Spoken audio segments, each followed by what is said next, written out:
Hi there, Christian Henson from Spitfire Audio here. I'm excited and honoured to be here today to talk to you about Albion Solstice. If you have a look at the library here, we actually have three parts. The Solstice Orchestra is the main bulk of the library, which are these extraordinary ensembles named colourfully like the Blackguards and the Mystics. Paul has done an amazing walkthrough of that aspect of the library, linked above and below. We've got the drone grid, which is our highly successful Evo grid way of working, great for media composers. That's been handled by Homai, again linked above and below. So I'm going to look at the Cassette Orchestra. Now, what's that? Well, put it this way, it's me in my wheelhouse, or rather my shed, this shed. I've been working closely with the lead developer on this library, Callum, and basically he's been slowly delivering me the Solstice Orchestra patch by patch. And when we had a good kind of packet together, what he'd do is he'd come around with some of his gear and we'd plug it into all of my gear and we'd just basically break everything that he had done. So what I'm going to do is just take you through bit by bit how to use the Cassette Orchestra, because it's in our EDNA interface. So if we go into the Cassette Orchestra, you'll see that there's 4 banks of sound. There's actually 700 unique instruments in this library. Absolutely astonishing. But for those of you wanting to dive straight in and get the full kind of Cassette Orchestra experience, you'll probably want to first visit the presets, and there's a massive bunch of these, over 150. So we've got sounds from leads like this to whatever this is, to rhythmic patches like this,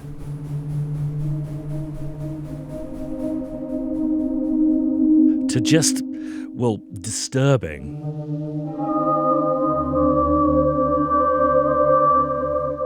Murderous guitars.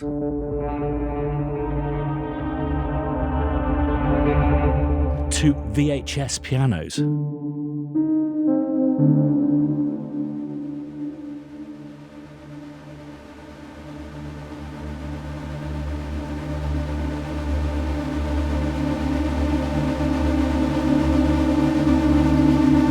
So we'll come back to these presets in a minute, and as I say, they're a great way of, introducing yourself to the Cassette Orchestra, or if indeed you're working with time constraints. But to really get the full benefit of the Cassette Orchestra, you want to start with one of these 4 sound banks that have a total of 700 totally unique instruments. Just pull one of those on there, and this is just the default instruments loaded in. How you access these instruments is by opening these folders here and here. Let's just kill off this one here and open this, and you'll see that there are descriptions followed by the modulation or cassette type. So we've got our Elder Long type 1, which sounds like this.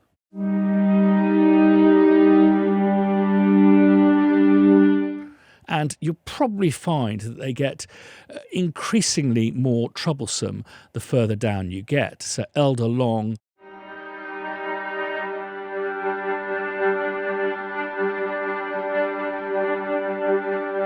But where the EDNA interface really comes into its own is by adding a second sound into this second bay, bay B, to combine things and get them to interact in ways that are really interesting. So if I go in here, we've actually got these callers playing, maybe scattered could be interesting. Let's hear what that sounds like.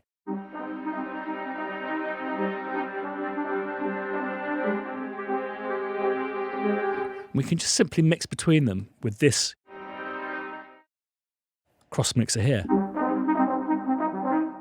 Indeed, we can assign that by hitting Control, Learn, and using the modulation wheel.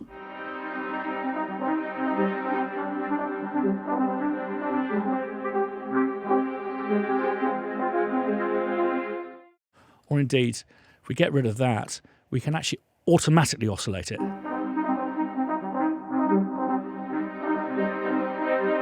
I don't want it to go all the way, so these little controls here that just make it fluctuate between those 2 sounds.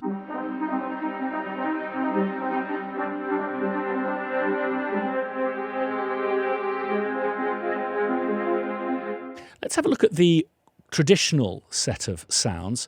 Traditional up in Scotland means like folk, Celtic, Gaelic, that kind of stuff. And it's an interesting word because traditional music, whilst it has a massive heritage, is absolutely modern and very kind of forward thinking. So I've selected Sul Pont, but I actually wanted Sul Tasto. So the next one along, you can just flick it. This is great for browsing sounds as well because it's quick.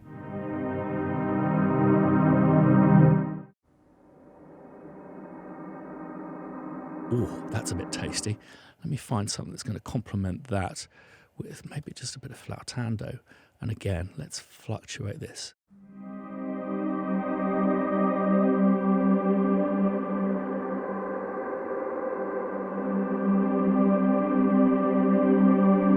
And let's put this clone on, which doubles the signal, and it's up an octave.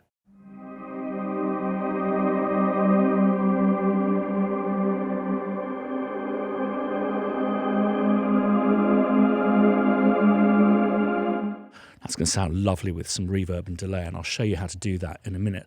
Let's go into the band, which has a much kind of wilder selection of instruments, as in really different kind of instruments from the Solstice Orchestra.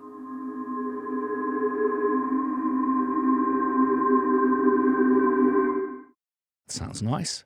And then I'm going to combine that. Do we have some vocals in here? We're looking for hosts.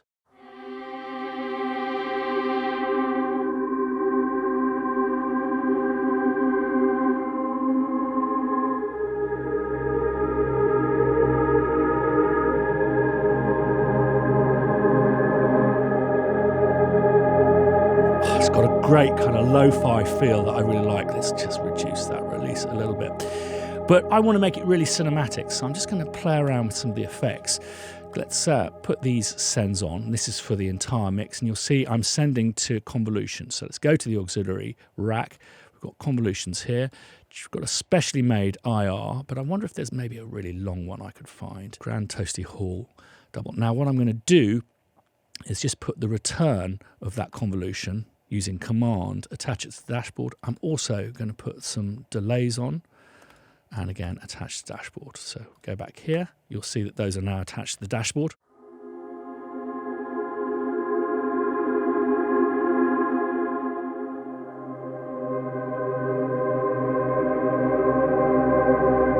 Let's do that clone thing again. I'm going to go up an octave here, down an octave here.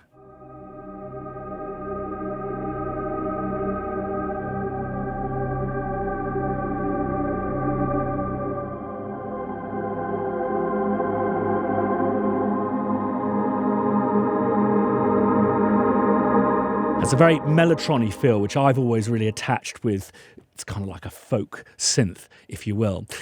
I've been dashing through these different banks because I really want to get to the Visitor because it's really exciting. Basically, we've got a bunch of stuff that doesn't belong to the Solstice Orchestra, but is it features a lot of lyra synths. We didn't have one, we actually had two, so we could put all of these oscillators about in tune. Let's have a listen to this lyra here.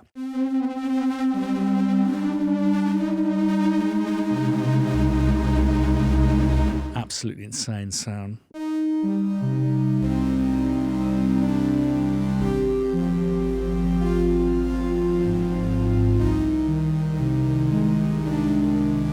Let's double up some of those lyras.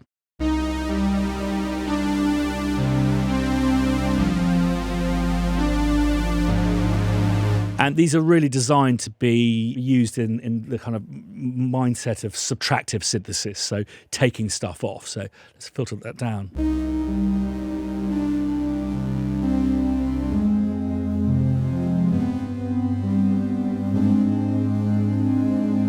Awesome. And you'll see there's all sorts of stuff in there. We've paired up a lot of Junos, my selection of vintage synths.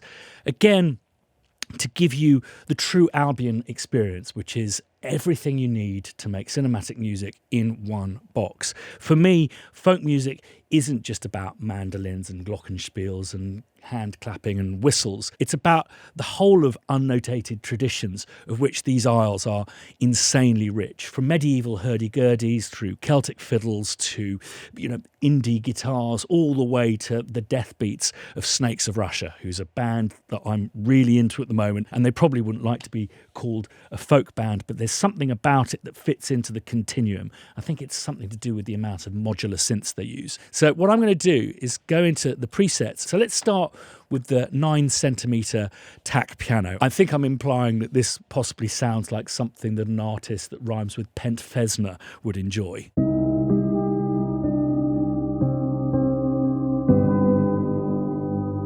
I love these long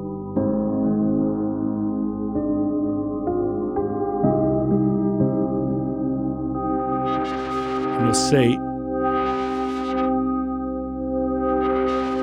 that we not only are we controlling low pass, but actually tape saturation. You can assign any function to the modulation wheel. So let's say, for example, go filter wobble. Let's make this go wild.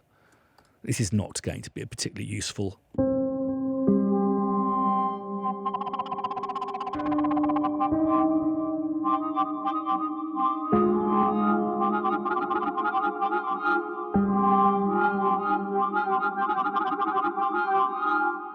A drift. Again, you can see how they're using, people who've made these presets, I've made about 60 of them, how they're using real mixtures of stuff.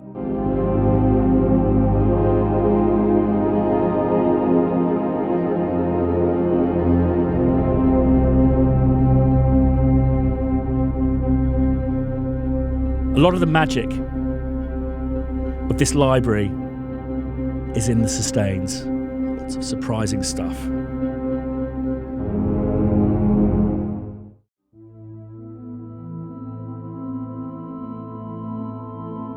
Again, all about those sustains.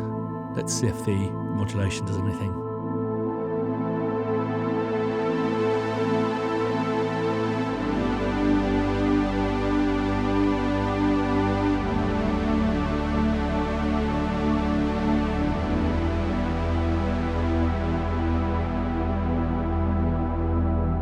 Straight into the upside down breakthrough. There's about 150 presets, so this is just some that I've cherry picked, but they're all really inspiring, but also great as starting points so that you can then go into your own rabbit hole and create sounds of your very own. Just resave them.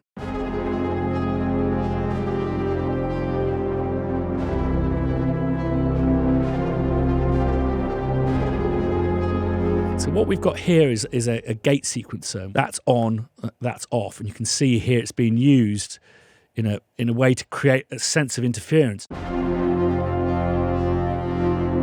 Let's just switch it so everything is coming on and on. So this is for this sound, B is for this sound.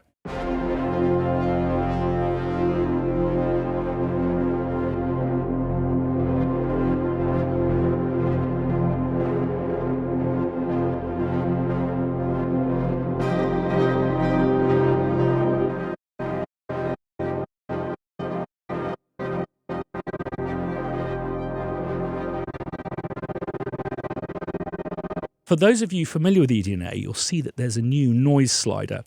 The problem with capturing lots of tape hiss is with samples is the more notes you play, the more that hiss will build up. So we put a totally independent sample playback machine just for noise. You can control the amount here, and instead of it building up per note, it'll just simply trigger one sample whilst you're playing.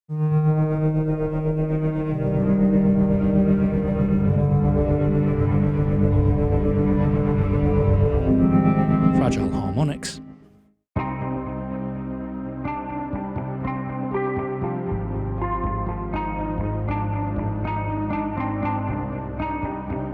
Great kind of these synthy guitars, so we can see that that's the staccato here. What would that sound like if we made it slow?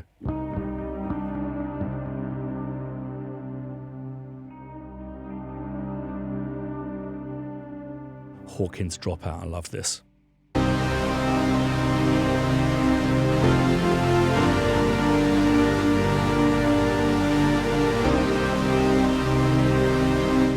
again, I would really like to be able to control the brightness of both of those.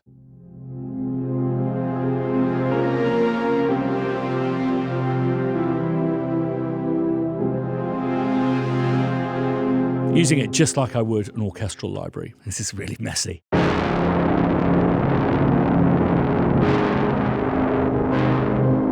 a bit of low pass, high pass, but also what I'm going to do is tape saturation as well.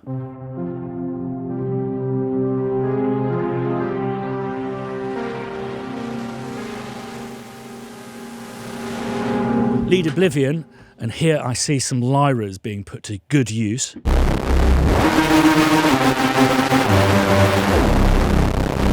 Enough said about that. Lo-fi pluck and pad.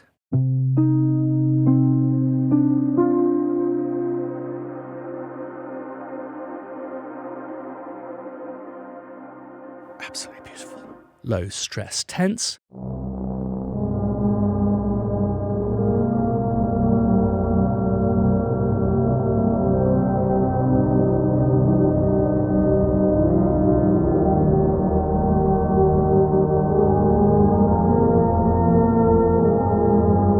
For me, this section of this library goes to the heart of what interested me about the Spitfire project at the outset, and that is to make samples the wrong way. Callum and I really wanted to break all of that brilliant work those musicians had done at Castle Sound Studios to create something utterly beguiling.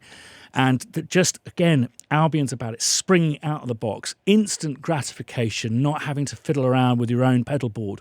We work under very tough conditions, us media composers, and it's all about delivering you that zeitgeist instantaneously. And I'm so delighted to hear all of this wrongness coming out. You know, we play with these pristine, virtual instruments and then find out ways that we have to mess them up. We've messed them up for you. And, as we know with like little cues, you just... like for computer games and stuff, that can just be a moment, a touch point when someone walks down a corridor or something. Does seem to be a lot of corridors in the computer games I've been working on. But I named it Morning Lullaby because there is like a vocal in there, but it's very sad.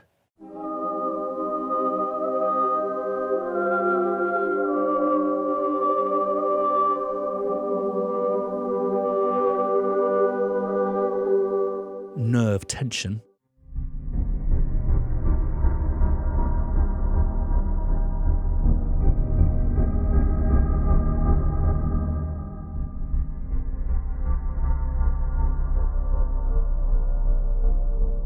Absolutely awesome. So 2021.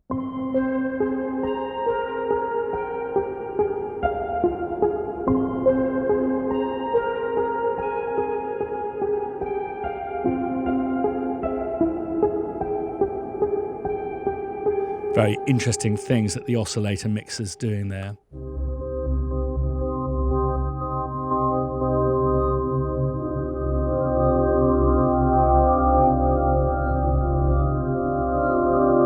The other problem I have with a lot of virtual instruments is the perfect intonation. And what makes the brilliant scores of things like Stranger Things so absolutely on the money is because the intonation is true to the instruments, even if they're electronic. And that is a bit shoddy. And that's what we've tried to capture here with these orchestral instruments and pianos and stuff.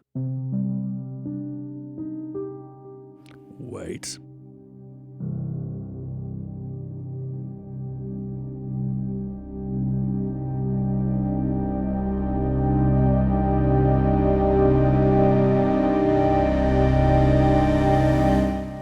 Insta-Q, sailing towards the sun.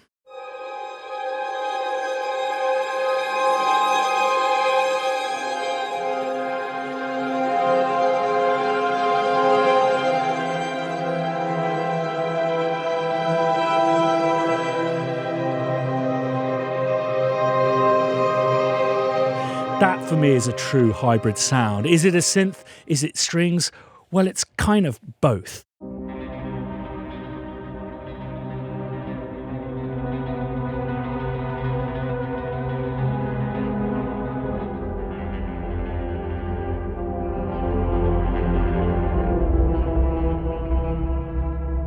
So there's just a brief selection of the 150 odd presets, which are really starting points. But I think the true magic of the Cassette Orchestra is getting into the different banks of sounds, mixing and matching, and just having a play with this incredible GUI. It'll really, it'll waste a lot of your time, I imagine. But it's just a great way of building your own palette of sounds. Are they orchestral? Are they synthetic? They're certainly very much of the now. So before I play my last preset, I want to thank you for watching till the end. If you want to find out more information about Albion Solstice, check out the links down below. The Albion page has all sorts of information about how we've gone about making this 2-year passion of mine that I'm really honoured to have shared with you today.